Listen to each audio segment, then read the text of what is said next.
हजरत मोहम्मद साहब 570,132 इस्लाम के संस्थापक थे। उन्हें अल्लाह का अंतिम पैगंबर माना जाता है और वे एकेश्वरवाद के संदेश को फैलाने और पुष्टि करने के लिए भेजे गए थे।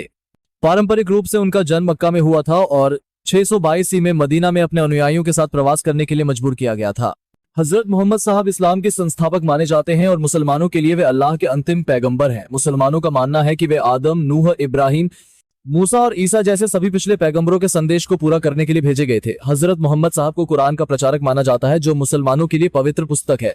मक्का से मदीना में उनका प्रवास, जिसे हिजरा कहा जाता है, इस्लामी कैलेंडर का शुरुआती बिंदु है। राजनीतिक और धार्मिक नेता। मदीना में उन्होंने एक राजनीतिक और धार्मिक नेता के रूप में एक समुदाय का नेतृत्व किया। हजरत मोहम्मद साहब ने एकेश्वरवाद, सामाजिक न्याय, करुणा और धार्मिक सहिष्णुता के बारे में शिक्षाएं दी। हजरत मोहम्मद साहब के जीवन और शिक्षाओं ने इतिहास, संस्कृति और कला पर एक अमिट छाप छोड़ी है और वे दुनिया भर के मुसलमानों के लिए एक प्रेरणा बने हुए हैं। दोस्तों, अगर आपको मोहम्मद साहब का जीवन अच्छा लगा हो तो हमें जरूर प्यार दें। आगे भी हम आपके लिए इसी तरह की बातें शेयर करते रहेंगे। अल्लाह हाफिज।